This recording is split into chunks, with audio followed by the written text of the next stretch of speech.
Good afternoon, ma'am. Okay, today we'll discuss about the large intestine, and we are going to finish regarding the different organs of the alimentary canal. Okay, and see this large intestine. Okay, this is the last part. If you see this in case of this digestive system, okay, not exactly this is the last part. Still, we are having okay the rectum and anus. Okay, and its function is to absorb the body water from the matter and then to pass useless waste material from the body. Clear. And finally, if you see this large intestine, clear, see whatever the digested food material that are present inside this large intestine, in that the water is going to be absorbed, and finally whatever the waste material that is present in here, that is going to be removed, okay, passed from this large intestine. And if you see regarding the structure here, the diameter will be very larger but shorter than the small intestine, and the length is 1.5 meters and the diameter is 6.5 centimeters. Clear. And if you see regarding the location of this large intestine, it is present at the beginning at the cecum, okay, in the right iliac fossa, and terminating at the rectum and the anal canal deep in the pelvis.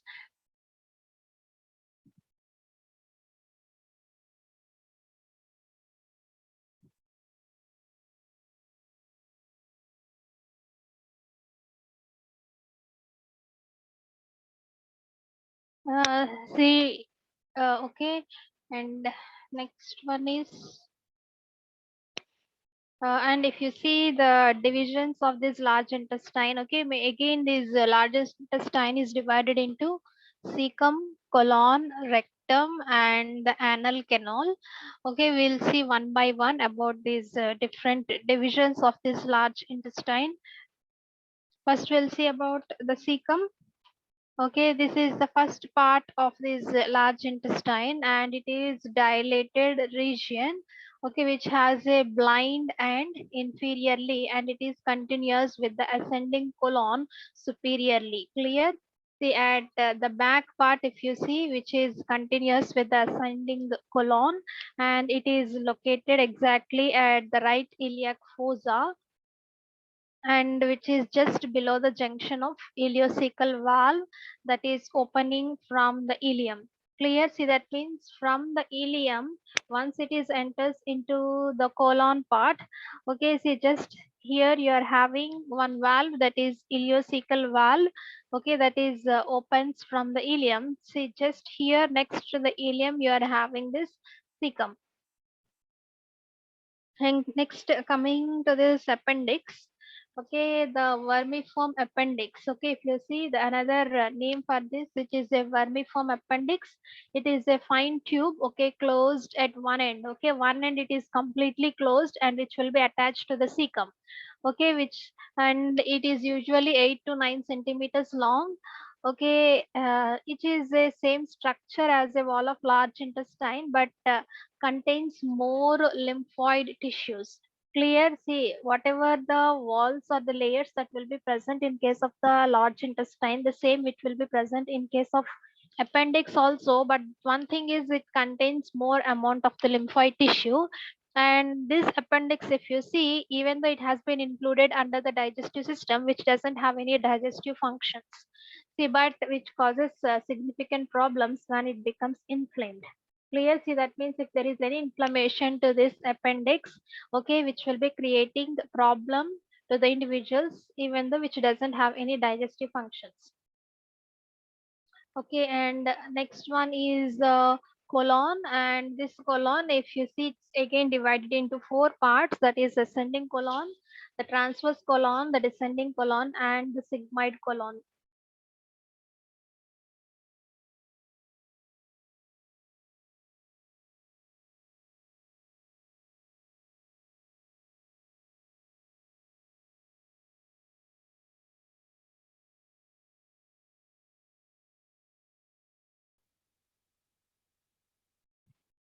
Okay, and next one is ascending colon. Okay, one by one we'll see about the four different parts of this colon. Okay, first one is the ascending colon. See in the previous picture, see the ascending colon, the left part, okay, the middle part is the transverse colon, and the right side part you will call it as a descending colon, and below to that descending colon you are having the sigmoid colon.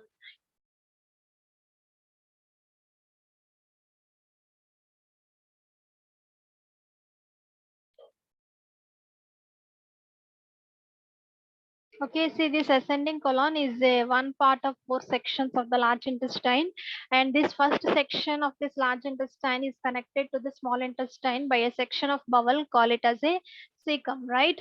See, with the help of this cecum,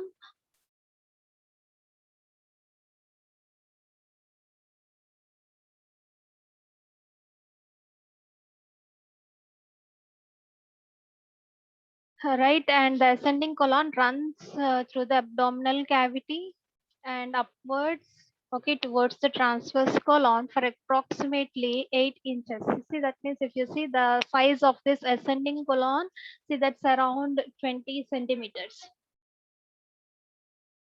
Okay, and the next one is, if you see this cecums, okay, which is going to be receiving the solid waste of digestion, that is from mainly from the ileum through the valve known as ileocecal valve. Is it clear? See, that means whatever the waste that has been collected from the ileum, all will be entered into the cecum with the help of this ileocecal valve. Okay, then the ascending colon, where this process of extracting is going to be starts. Clear? See, from that waste material, see whatever the things that are going to be useful to the body, again that is going to be extracted, and that type of extraction is going to be starting in this ascending colon itself, and this passes upwards from the cecum to the level of liver, where it curves, okay, acutely to the left at the hepatic flexure to become the transverse colon. Clear? See, nothing but see what are the things that are present in this liver, so simply which is going to be transferring to this transverse colon, and the unwanted waste material, okay, is moved upwards towards the transverse section of the colon by a process known as peristalsis. Okay, and next one is the transverse colon. Is a part of the colon that is from the hepatic flexure to the splenic flexures, and this is the loop of the colon that extends across the abdominal cavity in front of the duodenum and stomach. Okay, if you see exactly this transverse colon, that will be present in front of the duodenum and the stomach area of the spleen, okay, where it forms the splenic flexures and curves accurately downwards to become the descending colon. Okay, and next coming to this descending colon, if you see, it's a part of the colon that is from the splenic flexures to the beginning of the sigmoid colon, and the main function, if you see, uh, the digestive system is to store the feces that will be emptied into the rectum. Clear? See, whatever the fecal matter that is present, that are going to be stored in this descending colon, and finally that is going to be emptied into the rectum. Clear? And whatever the arterial supply, okay, that mainly comes via the left colic artery. Clear? For this descending colon, the arterial supply mainly comes from the left colic artery. And next part is the sigmoid colon, okay, and is the part of the large intestine after this descending colon, and before the rectum. Clear? And the name sigmoid means that is S shaped. Okay, sigmoid means it is S shaped, and the walls of the sigmoid colon are muscular and contracts to increase the pressure inside the colon, causing the stool to move into the rectum. Is it clear?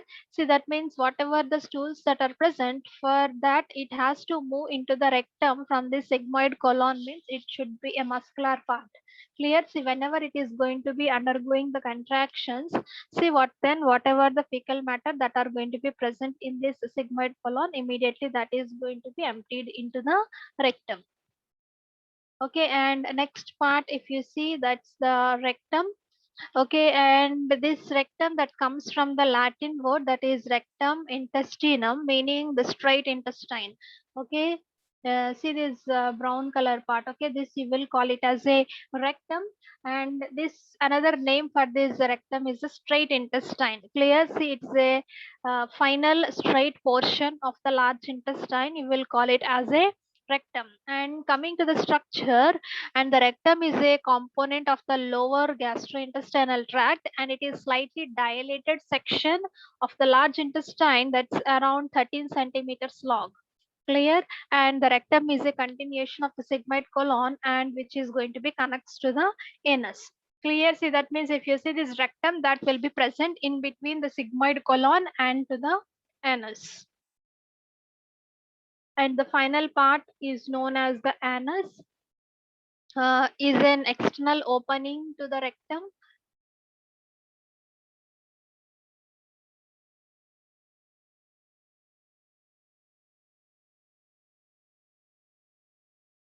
and the anal canal is a short passage, and if you see, it is around 3.8 centimeters long.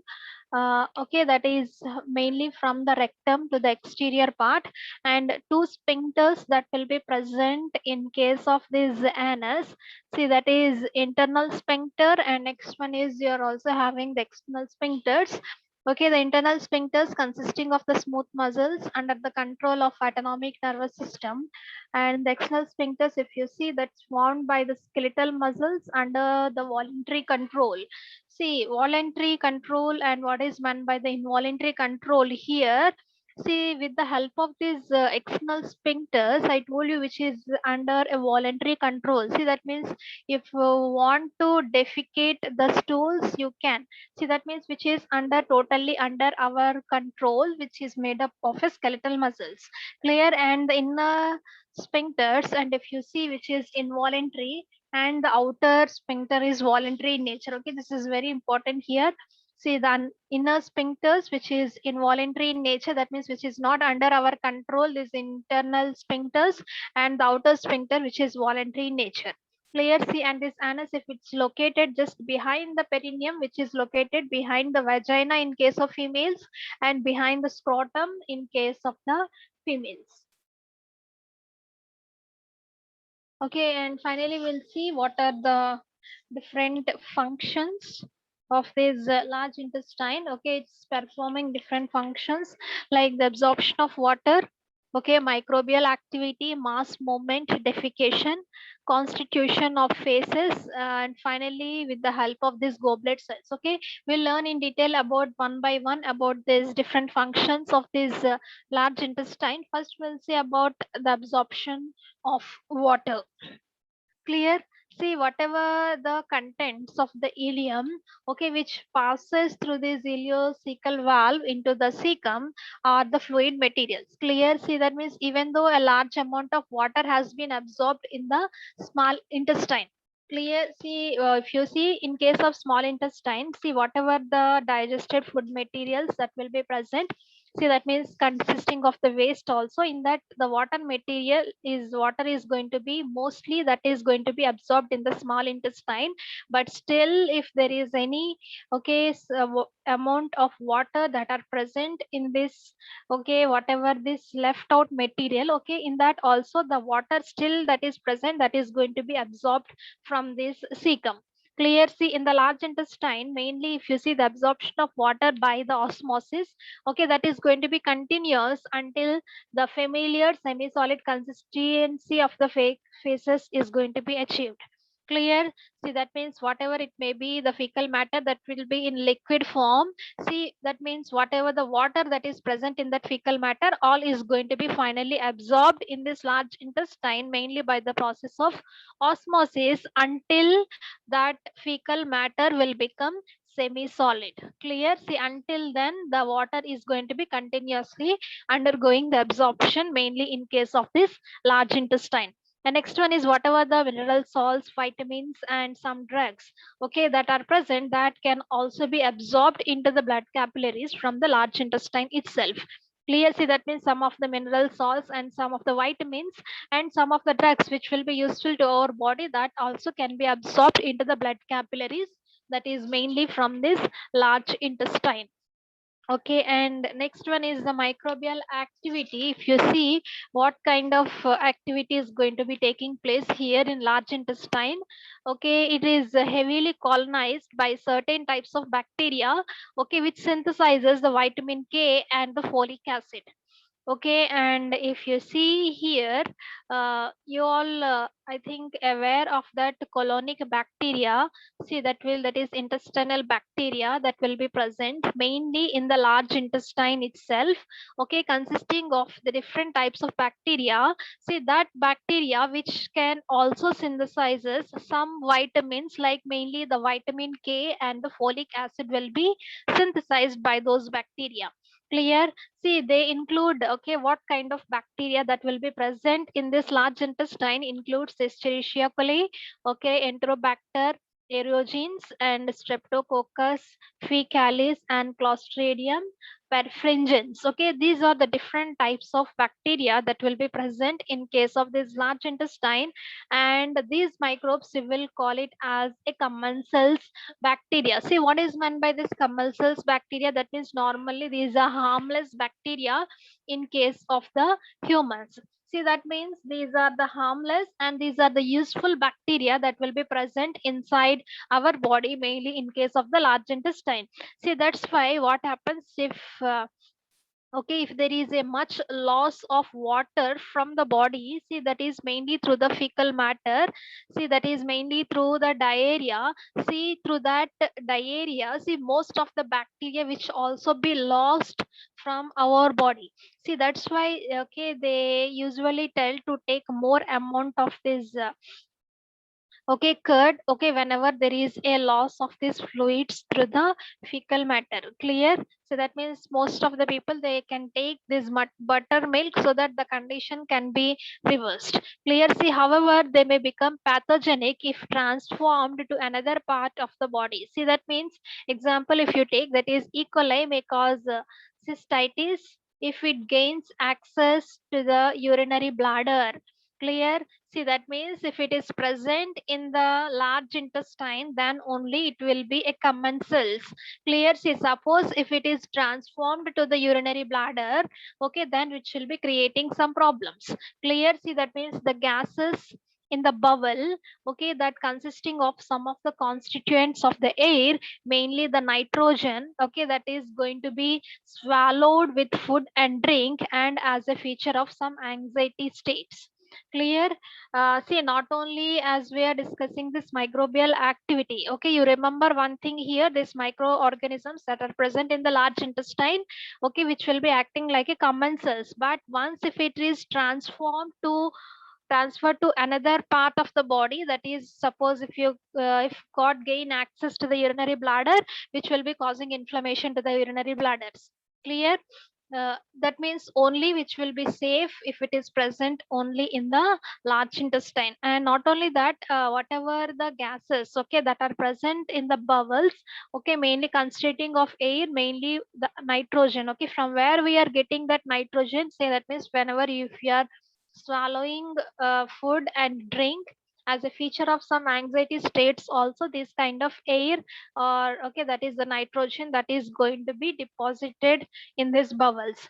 And if you see, that is like hydrogen, carbon dioxide, and methane are produced by the bacterial fermentation of unabsorbed nutrients, especially the carbohydrate. Clear? See, and not only that, because of the fermentation of this bacteria, see, these kind of gases which can also be, okay, that is deposited in this bowel, and this gas is passed out of the bowel as a flatus. Is it clear? See, sometimes you may get some sounds, okay, that's because of the pass out of these gases, okay, from the bowel as a flatus. Okay, see, large number of microbes are present in case of the faces also. See, that's why some okay, infections, that is, we will call it as a fecal oral route. Clear? See why they will call it as a fecal oral route means whatever the fecal material that is going to be coming out, okay, defecated out, which may consisting of huge amount of bacteria. So if it is a harmful bacteria, definitely which may infect to the another host. Okay, see this kind of microbial activity you are going to be observed in case of this large intestine. And next one is the mass movement. And if you see regarding this mass movement, okay, the large intestine does not exhibit this peristaltic movement as in other parts of the digestive tract. Clear? See, starting, okay, that is starting from the stomach or from the esophagus, you may observe this peristaltic movements, but which is okay absent in case of this large intestine. See, only at fairly long intervals, okay, that is twice an hour, does a wave of strong peristaltic sweeps along the transverse colon and forcing its contents into the descending colon and the sigmoid colons. Clear? See, this is known as a mass movement. Clear? See, I think you know with the help of the muscles that are present in particular part, they are going to be exhibiting the peristaltic movements. Okay, see, but that peristaltic movements you are going to be observed like a wave in case of this large intestine, that you will call it as a mass movement. See, that means peristaltic movement means slowly the food material is going to be moving down, but here there will be a strong peristaltic, that is you are going to be observed, that is about twice an hour. See, that means that is forcibly that is moving the contents along the transverse colon and finally into the descending and the sigmoid colons. Clear? See, this process you will call it as a mass movement, and this mass movement you are going to be observed only in case of the large intestine. Okay, and it is often participated by the entry of the food into the stomach. See, this kind of mass movement you are going to be observed once the food that is going to be entered into the stomach. Okay, this combination of stimulus and the response is known as a gastrocolic reflex. Okay, and next one is the defecation. See, usually the rectum is empty. Generally, finally the rectum is empty. But when a mass movement forces the contents of the sigmoid colon into the rectum, then what happens? The nerve endings in its walls are stimulated by a stretch. Clear?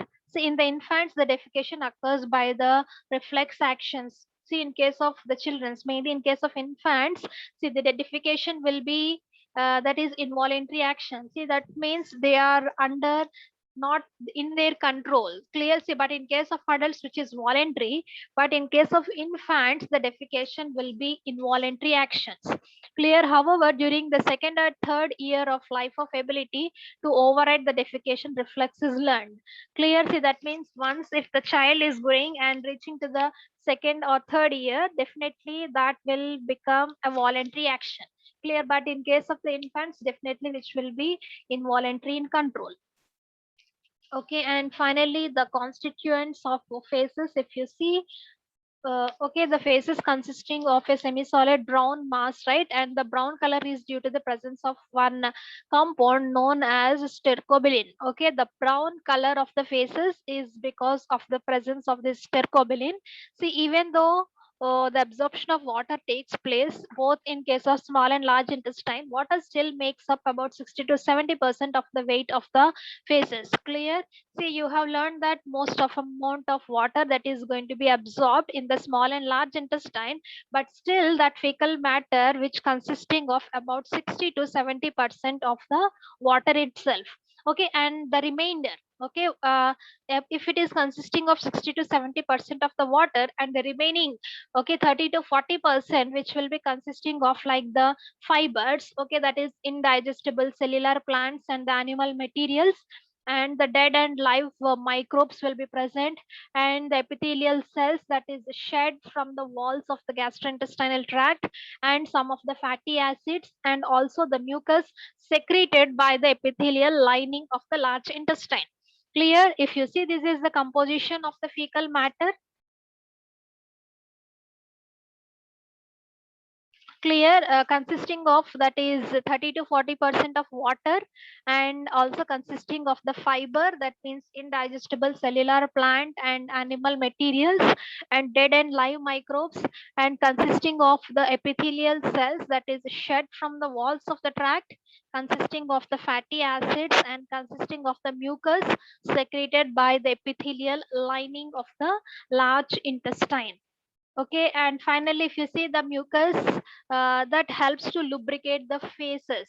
Clear, see whatever the mucus that is going to be secreted, clear, that is going to be useful to lubricate this fecal matter, and also the adequate amount of these dietary non-starch polysaccharides, if you see, that ensures that the contents of the large intestine are sufficiently bulky to stimulate the defecation process. Clear, and finally if you see these two things, that is whatever the mucus that will be present, that will be useful to lubricate this fecal matter. And next thing is, if there is an adequate amount of dietary non-starch polysaccharides. Clear, see already told you the fecal matter consisting of the undigestible fiber materials.